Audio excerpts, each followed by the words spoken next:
Hey guys, Freddy here. Welcome back to another retro adventure. The end of another week, the end of another poll. We've got the slimmest of slim wins for the Empire in Flames, the final part of the Enemy Within campaign for Warhammer Fantasy Roleplay, one of the most iconic campaigns of all time, as far as I'm aware. Some fantastic stuff in there, but lots of people consider the campaign to fizzle out at the end. So, do I agree? Spoilers, I don't think I do. But anyway, I'll be going over to the computer desktop to have a wee look at that in a second. And as usual, I'll be back at the end of the video with some other channel related stuff and some other poll related stuff. But before I do that, I'd like to take a moment to talk about my Patreons, who this week I have been told are well prepared for a grim world of perilous adventure. And they're fantastic people who make all of this possible, so their efforts are very much appreciated. Now, if you'd like to join them and help support the channel, and I sure wish you would, or you'd like to see these videos a week early, or you'd like to gain access to one of the other levels of patronage we've got, then we've got a Patreon in the description down below. If you have a look, it'd be very much appreciated. But anyway, let's have a look at the Empire in Flames. So, this is Empire in Flames, which came out for Warhammer Fantasy Roleplay by Games Workshop in 1989. And it's the final part of the Enemy Within campaign, one of the best respected campaigns of all time. But as we've worked our way through it, we've seen very much a case of diminishing returns. The first couple of parts were absolutely fantastic, and generally it's gone down. So the last part we looked at wasn't so strong, and I've heard terrible things about Empire in Flames. So it's been generally considered so bad that when Hogshead Publishing had the license, they were going to release their own version of it. They'd released all the other parts, the versions I've got. But they were going to release Empire in Chaos, their own rewriting of it. But unfortunately they gave up the license before that got brought out. And the more recent Warhammer Fantasy Roleplay 4th edition has its own version of it, where they've totally rewritten it as well. So this first version stands alone, having been rewritten twice, while all the other parts are pretty much carried on through to the current day, untouched. But after reading through, I have to say I don't consider it so bad. Now, going to the back cover, Empire in Flames by Carl Sargent. Graf Boris, Ar-Ulric and myself talked for many hours. We planned and thought, but in the end we realised that desperate times need desperate measures. We want you to find Ghal-maraz, the Hammer of Sigmar Heldenhammer. The Emperor is weak, maybe, ready to abdicate. The Empire is torn by internal strife, old hatreds are remembered and new ones invented. Summoned to meet the Graf of Middenheim, the adventurers are embroiled in high politics and sudden death. Civil war looms, and a symbol of unity must be found before too much blood is spilled. The legendary Hammer of Sigmar, the founder of the Empire. With time against them, adventurers must travel deep into the Blackfire Mountains, following a trail which is 2,500 years old. This 144-page adventure is the concluding part of the Enemy Within campaign for Warhammer Fantasy Roleplay. Optional starting points are included, so this adventure may be played as a continuation of Power Behind the Throne or Something Rotten in Kislev. Also included are 8 pull-out pages of player handouts. Because the situation in the campaign is that the players have risen to a relatively high rank, but they have to be away from the Empire for a while, which is what happened in Something Rotten in Kislev. Basically, it was getting time to pass while the players did some stuff, so events could carry on in the Empire, leading to this story. And that means Something Rotten in Kislev itself is completely separate to the main adventure. You can put anything in to make the players spend some time. You could drop in the Doomstones campaign in its entirety before the players return to this. But this is the final part, and as it says, you're being sent for the Hammer of Sigmar Heldenhammer to get the forces of the Empire to rally round it, to unify the country against the forces of chaos which are going to be working against it. And that's the basis of the adventure. It's very, very linear. Now, in previous videos, I've been asked to denote a part of this video where it's going to be spoilers from here on in. And basically, as soon as I open the cover, we're going to be into spoiler territory. So if you're watching just for an overview, then this is probably where you should be clicking off. My general view of the adventure is it's not as bad as people say. It's very, very linear, which is bad in comparison to the previous adventures, all the different parts of the enemy within campaign, but there's some interesting stuff going on. Tonally, it also is quite different to the previous parts, whereas Warhammer Fantasy Roleplay is low magic, a bit grungy. By this point, the players are powerful characters. They have magic at their touch. They'll have gathered items over all these adventures, and the campaign continues with that. It's starting to get to be more like traditional Dungeons & Dragons than Warhammer. And people find that a bit off-putting, but it just makes sense. Once your characters are basically the heroes of an entire nation, they should be getting pretty powerful. They should have this power at their beck and call, which shows up in the Warhammer Fantasy Battle. The hero units do have powerful magical items, even if ordinary people are fairly weak, and the players have travelled that journey. So I do not rate this as bad as many people talk. But, as I said, spoilers from this point on, so if you don't want any spoilers, please click away now. Inside, we've got a large contents page, and it's very, very busy. Lots of information about all the chapters here. And we've got some lovely art. The artist for Warhammer for Games Workshop at this time, absolutely fantastic. John Blanche, one of my favourite artists of all time. He's done some amazing stuff for 40k, for Warhammer Fantasy, for things like Dark Future, which I've touched on the channel before. An amazing, amazing artist, and some really great stuff. Welcome to what could be the last days of the Empire. We've got an adventure summary, how to run it. It also goes on to how you can join the adventure from different parts. So if you're coming in from something rotten in Kislev, a longer section on Power Behind the Throne. If you're running it as a one-off adventure. Basically, you're going to have very powerful characters if you're running it as a one-off.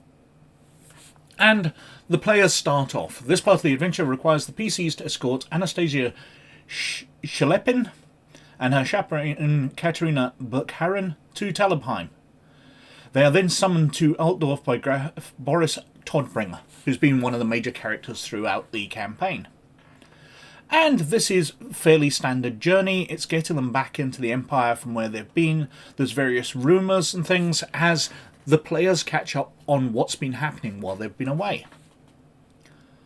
They get ambushed by some chaos beasts, some chaos halfling beasts. And there's some action in it. But then they get back to Altdorf eventually.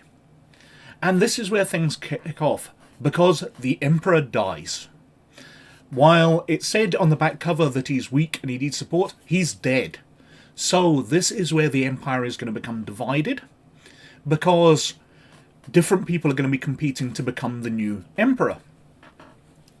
And the players are very powerful, respected characters by this point, so people are going to be looking for their support. So we've got meeting in the Vauxhall, a map of the Empire, different states. It's introducing the different electors. The Emperor, now deceased, has already declared his support for the Crown Prince, and we've got different people going to be voting in different ways. We've got a map of Altdorf, very, very tiny, but, don't need to know every street. It's just got the general places you're going to be visiting. We've got various inns, which is so Warhammer Fantasy Roleplay. There's so many inns in it. Different encounters which will happen. Posters which are appearing around the city as people try and get the people rallying behind one person or another. And then we've got the Vauxhall, the electors' seat. So we've got the different electors with the people around them. Very much like the US Senate, I guess, where people are ranked around it, the Houses of Parliament here in the UK. Mutant attacks, so there's keeping some action. And then we've got people visiting. So Ar-Ulric, the leader of the cult of Ulric, comes to visit them and wants their help in getting the Hammer of Sigmar. So Sigmar is the patron deity of the Empire. He's also the man that founded it. He went away to a dwarf citadel and died in its defence. But his hammer is still believed there, his signature weapon, which is the symbol of the Empire, the Hammer of Sigmar. So the players going and getting this will be a massive symbol for the Empire, that Sigmar himself is supporting one person or another. So we've got the journey, river travel, the usual parts, a brief tourist guide to the southern Reichland, map of the south of the Empire, different events as they journey there, until they reach Blackfire Pass, which is on the way to the Dwarven Citadel. We've got encounters, one with ogres, trolls, goblinoids. It's a fairly standard quest adventure, a young manticore. And then they reach Karak Kadal and the Shrine of Sigmar. So there's various events there, and they need to track where the hammer is. They discover a hidden valley with an wood elf people living there, and they have to get their help, which leads them on to Ghal-maraz. That should have been easier to say. And that is where Sigmar died. But it's been taken over. So the dwarves are long gone, and the players quest down into the abandoned dwarf city. So we've got a lot of events here. As I said, this is very linear. So they've travelled across the Empire, they've travelled to the Hidden Valley, they've travelled to the city, now they're travelling through the city. And there's just encounters. It's a dungeon bash. It's fairly standard, but at this level, it's kind of different to what's gone before. We haven't really had a standard dungeon bash before in the campaign. And it kind of makes sense that they are looking for this ancient artifact. So, we've got the Goblin Warren, the Lich's Dead Zone, a massive big dungeon to quest through. And they eventually get to the hammer. And they find the hammer is basically blocking a warp gate. So in the Warhammer world, there is the real world, and then there is warp space. In Warhammer 40k, that's what starships travel through. It's basically like hyperspace. But it's a way for travelling from different dimensions. And warp space is the realm of chaos. So, in this realm of chaos, there are demons trying to get through, but Sigmar has jammed his hammer in there to stop them coming through this one gateway. There's big gateways at the north and south poles, which the ancient Slan created, but this is a smaller one, which would allow chaos to come into the world right at the bottom of the Empire, very, very close to human lands, which would be terrible. And the players have to take the hammer, which does allow a demon through into the world. Then we've got them journeying back. You know, they've got the Hammer of Sigmar. They start through the return journey, and they've got options of asking the elves for Pegasi to fly them back. So they get back far faster than the travel on riverboats and all that they got there. It's a fast route back. The eagles from Lord of the Rings. But when they get back, the Empire is at war. The factions have broken out into battle, and even the hammer isn't going to unite them. So there's going to be a large battle, so they need to go to Wolfenburg. We've got encounters before the battle, different patrols, and then the Battle of Wolfenburg itself, where different forces set out. There's how the players can get involved, and how they can deliver the hammer to Heinrich, who's going to be the next emperor with their support. He's basically an ancestor of Sigmar himself, so he's going to have more effect on the Empire than anybody else. Now, this is one of the areas that people have said the campaign would be far better if you changed it. So instead of having an NPC take the hammer and become the new emperor, as a reward at the end of the campaign, because these characters aren't going to be used again, choosing one of the players to be the heir of Sigmar and take the hammer and unite everybody would make a lot more sense.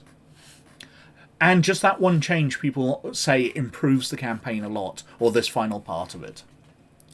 Just dropping that in because I've read it and I did think it was a good change. So we've got the battle completed, the election of Heinrich, and it carries on.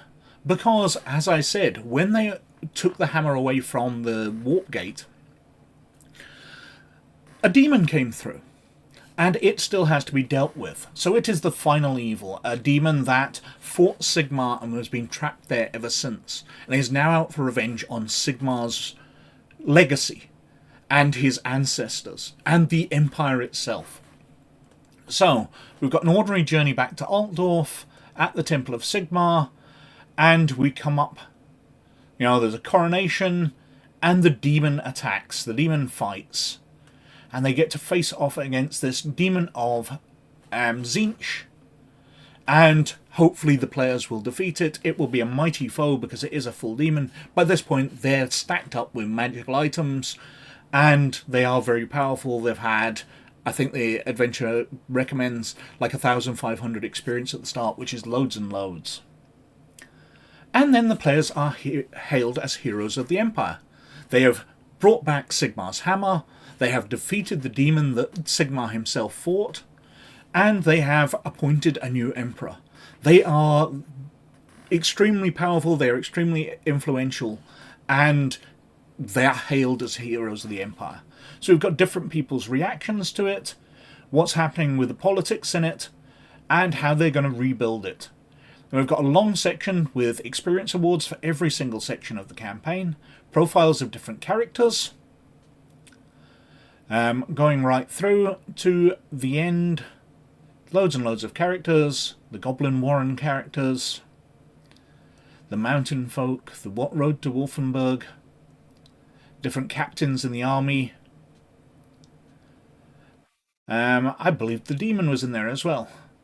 We've got a section on the Hammer of Sigmar, its special abilities.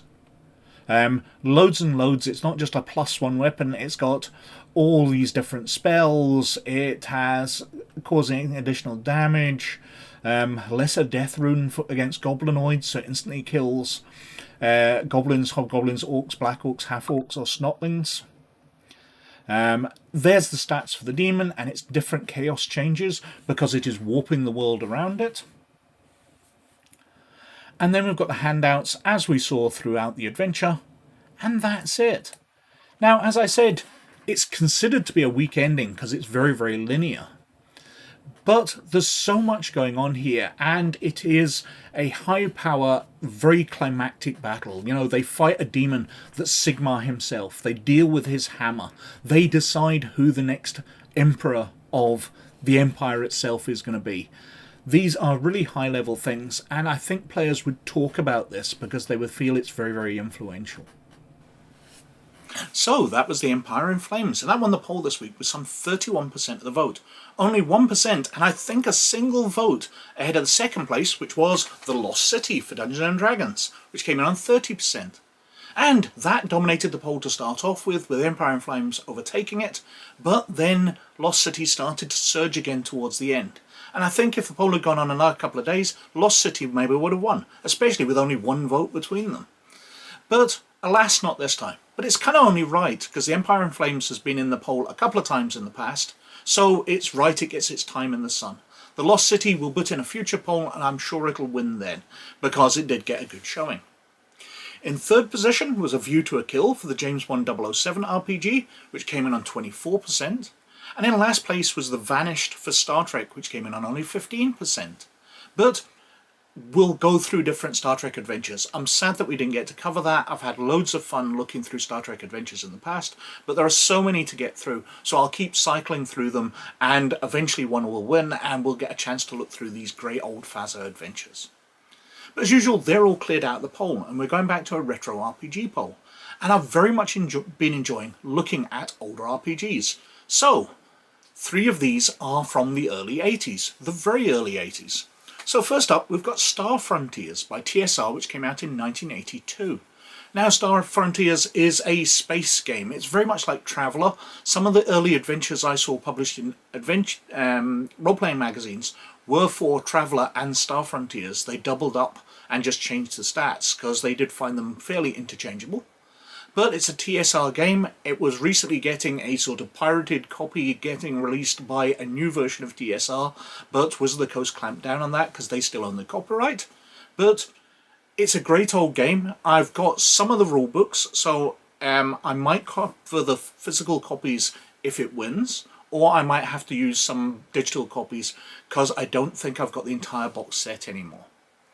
Anyway, second, we've got James Bond 007. We've covered one of the adventures in the past. The adventure this time, View to a Kill, got a good showing in the poll, so perhaps there's an interest, and we've covered a bunch of spy games and had a lot of fun looking through those. So, James Bond 007 from Victory Games came out in 1983 as well. Next up, we've got Palladium Fantasy Roleplay by Palladium in 1983. And Palladium's a fun game. I have played this a few times and really enjoyed it. The mixture of characters, it kind of has that craziness that Rifts has, all those fantasy ideas thrown into a world, and it really makes it interesting. So it'll be a lot of fun to look through. And for the final option, well, I covered Dragonbane, the quick start rules, in a previous video. And I've been asked if I won't cover the full rule set, which I happen to own. So it'd be nice to cover that. So Dragonbane from Freya Ligan AB in 2023. It's only 1 year old. But there's a lot of interest in that game. It'll be fun to look through it and see what all the excitement's about. Because I know, because I'm really excited by it. But anyway, what else have I been up to? Well, there's some stuff out on DriveThruRPG. I've been releasing more character classes, but this week I've actually been writing a bunch of races, which have been inspired by, probably by other things, some Dark Sun stuff, some other fantasy settings. I've been creating races which aren't generally covered in the standard Dungeons & Dragons rules. So they'll be coming out in a few weeks once I've had a chance to finish them off. Over on RPG Gamer, well, we've finished the Knights of the Old Republic series, and I'm catching up with the Vader comic series, which started up in 2020, I think. It's been going on for a few years. There's 50 issues of it, and we're reaching the final issue now. It's been an interesting run, looking into the mind of Darth Vader and seeing the way he thinks about things, a peek inside the armor, but also connecting him up with who Anakin was. Because we don't really think of Vader as an expert pilot, an expert mechanic, somebody who can fix droids and things. But that's who Anakin was before he became a Jedi, before he became Darth Vader. So connecting those things together has been absolutely fascinating. And seeing how the series ends is pretty interesting as well. But anyway, I think I've been wittering on for quite long enough as usual. So thank you very much for watching. As always, most of all, you look after yourselves. I'll catch you later. Bye now.